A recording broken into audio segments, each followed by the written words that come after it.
Thank you. Oh, apparently I've been recording. This is awkward. um, anyway, guys, as I was saying, for the ancient, wow, you guys are really close. Look at that. For the ancient Egypt report, the biggest thing, you can read through it and it has a few external links. And then a lot of the questions are asking 3, 4, or even 5 things. So it's really, really, really important that when you guys are answering a question, that you answer all the parts of a question. Like it'll ask you, um, how is a civilization defined? So you need, and then it'll ask you, do you think that ancient Egypt qualified as one? So you need to list all 5 things for what makes an old ancient civilization. And don't worry, I'm not going to spew it all at you right now because I've been doing that every day and I'll do it again. But that's weird. Google just popped up. So list all 5. There is a link right there, right above the question. So just click it, read it. And then you have to explain whether or not ancient Egypt qualified as one and why. So you got to list through the different things, like did ancient Egypt have a place for people to gather? Did ancient Egypt have a system of writing? If it did, what was it called? Did ancient Egypt have division of labor or like specialized labor and that kind of stuff? Maybe give an example.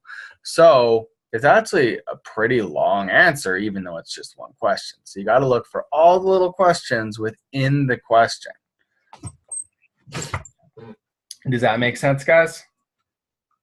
Jump if that makes sense. Okay, I only saw 2 people jumping. So, oh, somebody said yes. Okay, good. Remember, if it doesn't make sense, please email me. I'm always happy to help. Now, with that, let us head over to Egypt. So just to reiterate, guys, we are now exploring Egypt world, and your job is to try to find something that you think is cool. And then once you find something you like, let us know, and maybe we can come join you and you can share it. Found a waterfall. A waterfall? Okay, waterfalls are pretty cool. That peeks into the Nile. I'm on a raft. Okay. In the Nile. That's great. So how did you know it's the Nile? There was a sign. That's a very good reason. That's in the Nile. Also, it's the only river that ran through Egypt. Sure is. And so what does that mean? How important does that make the Nile, do you think? It's the center of all of Egypt. It's the main importance of civilization life. Well, why is it so important? Fish, food, water. Yeah, water. I don't think we need water to survive in a desert. Yeah, we do. What? Washing, drinking, eating, cooking. The list can go on and on. Yeah, I think you're right. Okay, Levi, I'm going to invite you so you can get out. There you go. Yeah, so water is super, super, super, super important for any civilization. You got to have a means of obtaining food and water and shelter. Except for the gators. The gators aren't good. What about gator food? Or gator boots? Well, there is that, but it's not pleasant to go in the water when there's a gator who's hungry. Well, I don't know. I think they're just cuddly. I don't think I could ever eat a gator. Well, yeah, they're illegal. They're illegal to eat, but not illegal to hunt. That is the weirdest thing I've ever heard. Ever. All right, so get to exploring, guys. Let me know when you find something cool, and we can share it with the class. Okay, so we got King Tut's tomb. You want to invite me? All right, I'll put it up on our screen.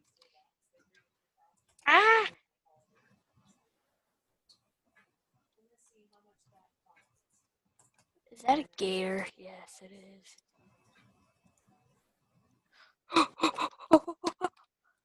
You all right? Yeah, I just found a mover of a gator. Oh, never mind. Okay. My character just look, so we have King Tut's tomb if you guys want to join me here. I will invite you. Could you invite me, please? Yes, I will invite you and you.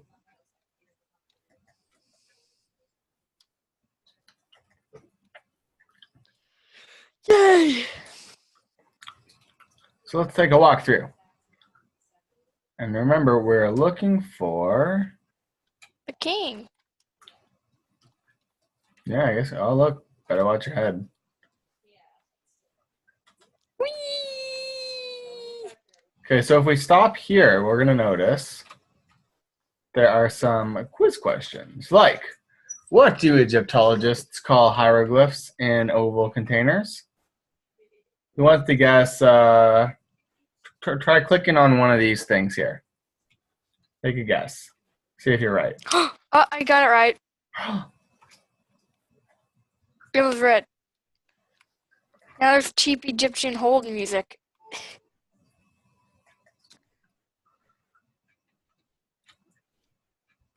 I Oh did dear. bet you, Dom. Do you need another one?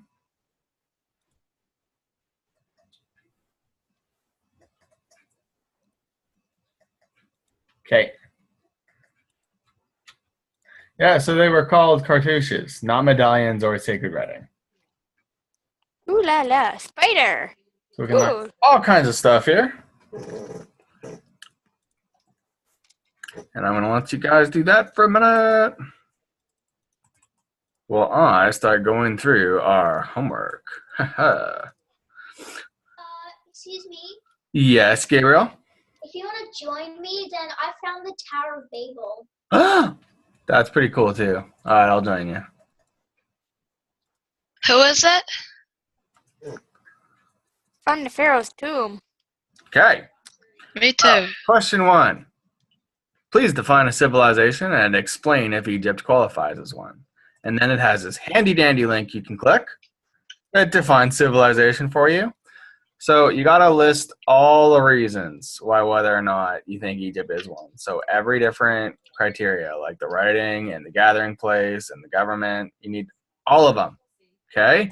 Important. And then we are going to be talking about the Beothuk people. Same thing. You got to tell us whether or not it was a civilization by going through the different criteria and saying whether or not the Beothuk reached those criteria or not. And then, question number 3. Describe the Egyptian form of government. We are talking the ancient Egyptian form of government, not the current Egyptian government. And then it has a couple more links for you. Don't worry, there's links for all this stuff. So click away. Click and be happy, people. Then there's You can click on the tomb and it opens up and you can see the person inside. It's a little bit gross, isn't it? It looks funny. All right, so for the next one, there's a paragraph for you to read, and then it wants you to tell us what you think the biggest difference between ancient Egyptian law and Canadian law is.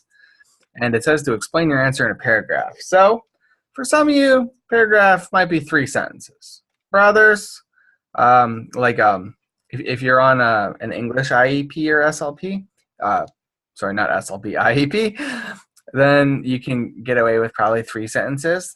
But otherwise, aim for 5 to 7 sentences, okay? Mr. Snodgrass. Yes. We can barely hear you because there's this weird music playing. Oh, no. Okay, well, the good news is you'll be able to hear me just fine in the recording. You can turn down your game sound if you go into options and you click on settings. And then you want to click on audio. And then you see up at the top, main app volume. You can slide that down. You can also see where it says web overlay and multimedia. You can turn those down as well. Your guy's blue. No, he's not. Yeah, he is. Do you guys want to hear more of these questions? Or are you good? More of the question. Okay. So for the biggest difference between Canadian and Egyptian law, you're going to read the paragraph and then you're going to tell me what you think. I found don't know King what you're gonna Nimrod. think. I don't know what you're going to think, but just back up why you picked what you did, okay? So a couple sentences there. And then the next one. This is a great example for a question with lots of questions in it. Where did the Egyptians believe the dead went? What did they provide the dead with for their journey? Who or what judged the dead and how?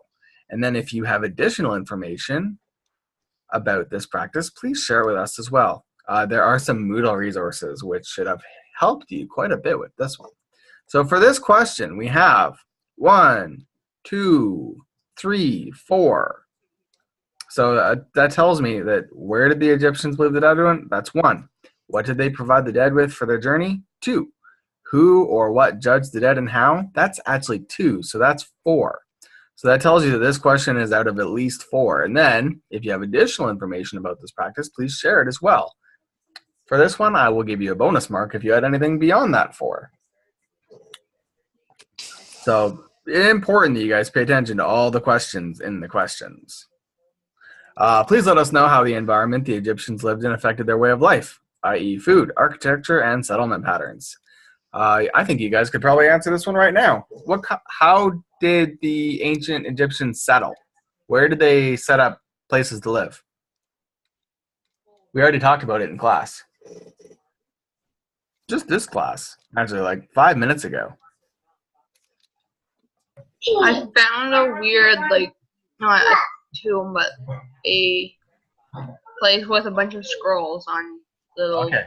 Hold that thought for a minute. I want somebody to answer my question. Where did people build towns and cities in ancient Egypt? Exactly, Maya, along the Nile. So settlement patterns, totally affected by the Nile River. Very important. And then we see that this one says examples, food, architecture, settlement patterns. So this one's probably going to be out of 3. So try to give an example of each. Food, architecture, and settlement patterns. Next one's going to be fun. We're on the last question, guys, and then I can join you, and then we're going to have some free time. Finally, discuss Egyptian technologies and any similar technologies used in your society today. You guys are going to need to infer this answer. So we're going to look at ancient Egyptian tech, stuff they thought was cool, very new, fancy. So they used wagons, or like the ancient Romans used chariots. What do we have these days that's similar to a chariot? Cars. Or motorcycles. Or motorcycles, yes. Yeah, so just find an example. Maybe don't use cars because that one's already been used. But yeah, whatever you guys want, it is up to you. Okay, good job. Now, who was talking about they just found something with a bunch of jars or something, but I was in the middle of a train of thought, so Me. Okay, can you invite me?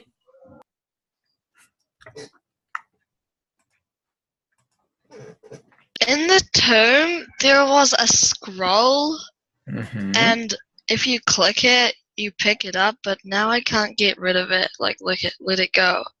I'm walking around carrying a scroll. Well, that's good. Scrolls are good to have. They make you feel smart. If you push the button that you get out of cars and chairs with, it'll go away. It's a mover. Yeah, that's their detach movers button. He's talking about the circle with little up arrow. This is a neat area. So what do you guys see here as we look around? It worked. Wonderful. This is actually really neat. I don't think I've seen this spot before. So we see all kinds of drawings or carvings. We see all these scrolls, so we can infer that as, what do people write on scrolls?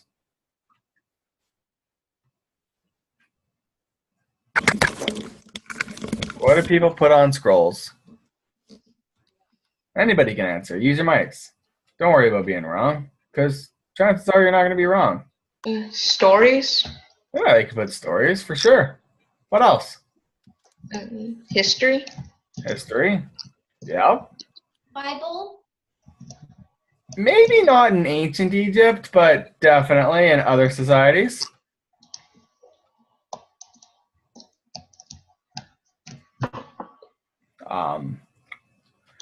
Yeah, that's all good. And what do these things have in common? What do you have to have in order to write?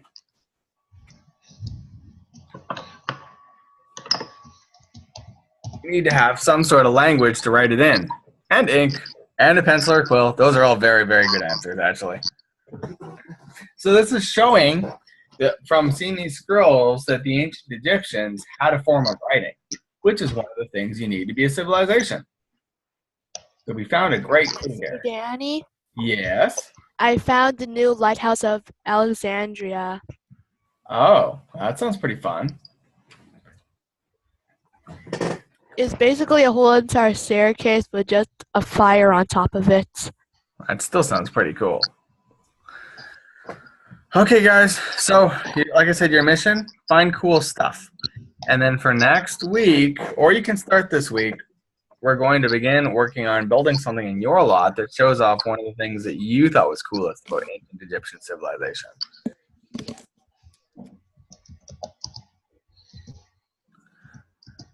Anybody have any questions? Yes, is it the end of the class now? Yes. Just wondering. Yes, it is. Alrighty then, I'll go open up my other class. All right. I clicked on a scroll and it came up on my screen what it said, but now I can't get rid of it even if I click them Bye-bye. over. Bye, Con. You click that little camera thing in the red camera thing. Oh yeah, I got it. Thanks. There you go. No problem.